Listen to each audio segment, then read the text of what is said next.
Welcome to Channel X TV, sponsored by Volo, and delighted to be joined by Dilge today, or Paul Dilger, to give him his full name, CEO of Volo Commerce. Welcome, Paul. How are you? Thank you, Chris. I'm feeling very welcome, and I'm doing great, thanks. Great. So we're here today to talk about ERP, Enterprise Resource Planning. But before we get into that, tell us just a little bit about yourself and Volo and what you do. Well, I'm gonna take that in reverse order, if you don't mind. So for companies that are looking to scale their online business, we provide an end-to-end e-commerce platform, a reporting and analytics suite to help them grow their sales and grow their profits on marketplaces like Amazon, eBay, OnBuy, and on web store platforms like Shopify and Magento. We're Volo Commerce or Volo Commerce, depending on how you like to say the word. We don't mind either. And we're actually part of a much larger Canadian company called Constellation, or CSI as it's known. I am Paul Dilger. I'm called Dilge because I've always been called Dilge, but also there have always been lots and lots of Pauls within the Volo business. So it helps minimize the confusion. So if you're ringing up Volo and you want to speak to this Paul, just ask for Dilge. Very true. So let's just dive straight in. I've heard the term Enterprise Resource Planning, or ERP as it's called for short, for years. And I kind of vaguely know what it is, but for people like me, just what does it actually mean? Well, we all love to hide behind a TLA, don't we? So ERP, as you correctly identified, is Enterprise Resource Planning. And I think a lot of us, when we think about ERP, we think about, multinational corporations that work with the likes of SAP to manage their billions and billions of dollars throughout their hundreds of different operations. I just think very expensive. Well, and for those multinational organizations, you'd be absolutely right. But the key word really is enterprise. ERP connects the various different parts of your enterprise. So it connects your customers, your channels, your suppliers, your products, your shipments, your payments, all of those things. And it's not just for enterprises. And the thing to bear in mind is that we're all enterprises. We're small to medium enterprises. And I just love the word enterprise because for me, it suggests things like entrepreneurial, trying stuff, putting things out there, taking risks, and being first to market in a lot of cases. And that's what our customers are doing. They're being enterprising. So that's what an ERP does, Chris. And I suppose the e-commerce flavor of that, so little e, big ERP, is really connecting with more of a tilt towards these online channels where we're selling. So deep integrations into Amazon, eBay, those kind of marketplaces. And the thing to bear in mind is the deeper you integrate, the more you can do stuff in one place. So you're not having to do all of your listings or process all of your orders or all of that kind of stuff on each of those marketplaces separately. You can do them in one place. So it's all about streamlining this connection of all the different parts in your business. So I'd like to ask why people watching this video should care about e-commerce ERP, and also what's the difference between what a lot of people would call a multi-channel management solution and an ERP solution? When people are looking to how to manage their e-commerce business, what's the difference, and what makes an e-commerce ERP stand out? What will it do for my business that a multi-channel management solution might not do? Well, that's a great question, Chris. And what you touch on there really is how some of the terminology and the jargon tends to overlap. So when we think about multi-channel, we think about selling on multiple channels, but generally we're also talking about systems like order management systems, or inventory management systems, things that help you manage your business across multiple channels. And what an ERP system provides you is really, it's like multi-channel on steroids. So it's not just the multi-channel piece, it's all of that back-end stuff as well. It's what you might call the backbone of your business. And if you imagine, the human analogy, everything hangs off the backbone, right? And if you've got a good solid backbone, you're generally a pretty healthy individual. And so why you should think about ERP is, well, 3 reasons really. So, and they all boil down to automation. So the first thing is scale. You want to be able to scale your business, because if you're just, as you grow your business, adding costs and adding people and adding complexity, then you're not really becoming more productive. You're not becoming more profitable. And scale is all about growing for the lowest cost possible. The second thing behind the second benefit behind ERP, Chris, is you're reducing complexity. So you talked about multi-channel. So you've got multiple products. You're selling in multiple places. You may be using multiple couriers. You're distributing to multiple territories. And that's complex by its very nature. And what ERP systems do is they automate a lot of those processes, and they bring simplicity to those processes by reducing that manual effort, reducing that complexity, reducing that duplication.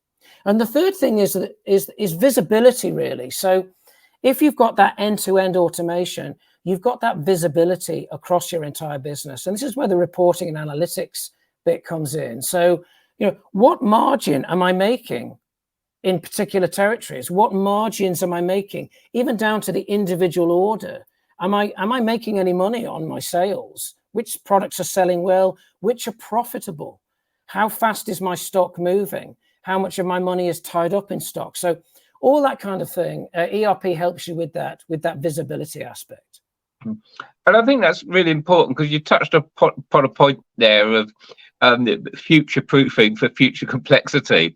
Because the danger is for many that they start off on 1 or 2 channels with a system, and then they're constantly plugging in other solutions to patch particular problems. There might be one for forecasting, one for shipping, another one for inventory management and pick and pack in the warehouse, and they're constantly bolting on new solutions, and that just makes it so complex when you're trying to make all these different systems speak together. Whereas one ERP will do the lot and allow you to grow and launch on new channels without having to tack on new software. Yeah, that's certainly the promise of ERP. Yeah. So what's the right kind of ERP for specific sizes of sellers? If I start off and I'm a manufacturer, I've sourced a product and got it manufactured, and I'm selling on Amazon only, do I need an ERP?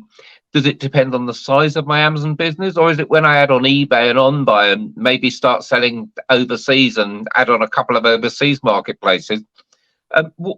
Or is it the number of people I've got in the business? What kind of makes the right point to think about an ERP, and what sort of size seller can benefit the most? Well, if I had a couple of hours, Chris, I would give you a comprehensive answer to that question. It's a complex question, dude. But I think if I can generalize in terms of the size of the business, how much GMV you're doing, what your online revenues are like, I think that's possibly the best place to start. Because when I think about our customers tend to join us when they find they've added a second channel to their operations. So they were selling on their website, they want to add eBay. They were selling on eBay, they want to look at Amazon. And all of a sudden, they've 2 places to go to do everything. And that's when they think, do you know what? I was working 10 hours a day. I've simply doubled the amount of hours a day I need to work now. And that can't be right. So again, if I can generalize horizontally, if you like. So if you're doing, let's say, under £2 million a year, you're probably not thinking about an end-to-end ERP system just yet. It's possibly overkill for you, but good places to start, and a lot of organizations under 2 mil will be doing this already, is something like an order management system. Something that collects the orders from every marketplace. Absolutely, Chris. So something that collects them all and brings them into one place, so that you can streamline that really important part of the process, because let's face it, as soon as somebody buys something, that's when the risk element is for them, the buyer, and that's when really the rubber meets the road for you, the seller.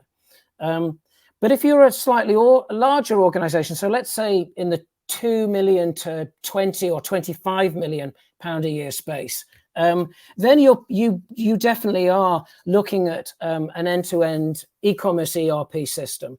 And that's where we at Volo, that's where we tend to play. Most of our customers are in that space. A few of them are smaller than 2 million. A few of them are larger than 25 million or so. But for that kind of size, you're then looking to capitalize on the advantages of a comprehensive ERP system. Then when you get a little bit larger, let's say in the 25 to 50 million range, then you might be looking at larger ERP systems. I mean, I mentioned that we play in that 2 to 25. There are other companies like, for example, Brightpearl, that might also sell into that range. It's not all about Volo. But in the 25 to 50, then you might be looking at the likes of Sage, NetSuite, Dynamics, Infor, companies like that. Or when you get to that size, you may decide to take a best of breed approach. So you may say, do you know what? No, I want a world-class PIM solution, and I want a world-class WMS, and I want to bolt them all together. And then, as you've already alluded to, Chris, the challenge then becomes stitching them all together, getting them all to speak to each other, getting the data flowing from one to the other. And then, of course, you've got the challenges of dealing with multiple providers. Then when you get into the 50 million plus size organization, 500 million, 5 billion, whatever it might be, then you really are looking at very, very large, expensive, long time to implement systems. And then these are your household names. So your SAPs, your IBMs, your Microsofts, your Oracles, the likes of Epicor, those kinds of organizations. So again, not the most comprehensive answer I could have offered you, but some generalizations in terms of the size of business that you are. No, and I think it's clear that as a business does grow, that their needs grow. So when you're a relatively small business, and maybe you just got your Shopify website, inventory management is quite easy because it's basically what's on your website, hopefully, with a stock check every now and again. But when you've got multiple channels selling in different places, it becomes a lot harder. And I guess as a business grows, there's other things that come into an ERP, like human resources. It's probably easy to manage sort of 4 or 5 employees, but how do you manage 1,000 employees or 2,000 employees? So I can see how that growth journey works. But for those companies who are getting up towards 2 million, maybe they've already gone over and they're doing 3, 4, 5 million, but in that sweet spot of 2 to 25 million, what's the most important step for them when they look to embark on their e-commerce ERP journey? What should they be thinking about? This is going to be a big change to their business, and hopefully one that's going to drive their profitability moving forward. So we don't want to get it wrong. What should we think about? Well, it's a great question, because let's face it, when you invest in a platform like this, regardless of your size, actually, or when you decide to re-platform, so replace the current provider, it's one of the most important decisions that you're going to make for a number of years. It's an incredibly sort of mission critical decision, and so it's really important that you take a step back and really define as accurately as you can, what are your requirements? What are you looking to do with your business? Where are you looking to take the business? What's your 3 to 5 year window look like? And then when you get into the nitty gritty, then you'll realize that this is actually the critical part in the journey. But also from our side of the table, the provider side of the table, it's also the most important stage in our selling journey. We call it, from a sales perspective, we call it needs analysis, if you like. So it's really all about trying to understand exactly what the needs are of the organization. So I would say to people that are watching, the requirements gathering stage is really the most important stage, and good providers will help you identify those stages, and they will help you. The honest ones will tell you whether or not they're a good fit for your business. But getting your requirements absolutely spot on is the key part in embarking on that journey. So there's one thing that you said a little bit earlier, which I find really interesting, and I just want to circle back to, and that is looking at the profitability of the business. And specifically, you said the profitability of a particular product or even a particular order. Have I made money when I've sold this product to France compared to when I sell it in the UK? And how much more profitability do I get from one country to another? So specifically looking at Volo, can you tell me how the reporting and insights work, and just what a difference it can make to a business? Well, again, I guess it all boils down to reporting. Well, to automation, really, to automation, because if you have that end-to-end automation, and then if you've got the reporting and analytics suite, we call it Volo Vision. It's called Vision for obvious reasons. If you do have that visibility across your end-to-end business, then you really do get an insight into all of the facets of your business. And really, profitability is a function of how productive you are as a business. And so, for example, the Vision Suite that we offer, it's got dashboards, but then it's got a whole range of different reports as well in terms of orders, products, inventory, sales performance. And then there's a whole area in margins where you can model exactly what your margins are. Because I suppose the really important thing is that a lot of people know if they're profitable or not, but they tend to know after the fact. So they ask their accountant, you know, did we make any money last quarter, or how did last year shape up for us? And those are what's called lagging indicators, right? You know, you can't do anything about last quarter because it's already happened. But a good reporting suite will give you those leading indicators. So they'll allow you to course correct, because you'll be able to spot trends, and you'll be able to say, do you know what? We are actually selling a lot of that product into the French market, and it's a really high margin product for us. And we have a great supplier. We need to double down in that market.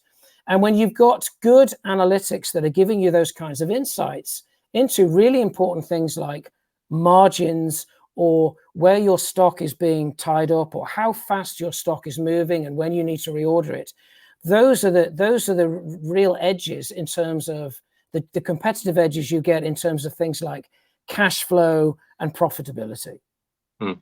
And I guess this is why it's called enterprise resource planning, because you are planning for the next quarter, not just looking at the lagging data from the last quarter. Well, absolutely. It's the cliche, right? You know, you fail to plan, you plan to fail. But yeah, it's all about trying to work on your business rather than getting bogged down in the business, essentially.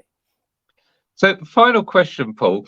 Why is this important for brands and retailers, and possibly even more crucial, when does it become important? Is it when I'm getting up towards £1 million, I should be thinking, okay, I'm soon going to need ERP, and start planning for it now? Do you wait till you've got to 2 million, or do you wait until you're even bigger, and perhaps you've got a problem that just has to be solved? What's the sweet spot for starting to think about ERP? Why is it so important? Well, I think the sweet spot is that £2 to £25 million range that I talked about. And I think if you are getting towards certainly 7 figures, if you're a 7-figure business, you've probably typically got 10 to 12 staff, more than 10 to 12, let's say. You're selling in more than one online place. You're selling a whole range of products. So you're dealing with complexity. You're dealing with multiplicity of products and places. And so as soon as you feel that things are starting to get a little bit complex, that's when you need to get simplicity into your life. And that's when you need to think about systems like ERP systems or e-commerce ERP systems. But I'll tell you why it's important for us, Chris, and I'll close with this. I mean, we get a massive kick out of seeing our customers succeed. It's what gets us up in the morning. It's our why, if you like. It's why we do this. And our customers are successful because they've managed to bring automation, and they managed to bring simplicity to a degree into their jobs, into their companies, and into the working lives of their staff. And that's what they're passionate about. And I have to say, been in business probably 35 years or so, and I would say that the one industry that is the most obliging, the best people to work with, the people that are most willing to help their community are online sellers. Online retailers, in my experience, have been great to work with. Nothing is generally too trouble. 95% of the time, they'll give you a case study. They'll give you a video interview. They'll tell you about where they've done well and where they've done less well, in the hope that it will benefit other online sellers. So we get a massive kick out of that kind of community aspect of it. Fantastic. Well, Paul, my big two takeaways here are that there's a big difference between an order management system and an ERP, and possibly even more important, the insights and reporting it can give you to guide you to an even more profitable business in the future. So thank you so much for your time today. Thank you, Chris, and all the best.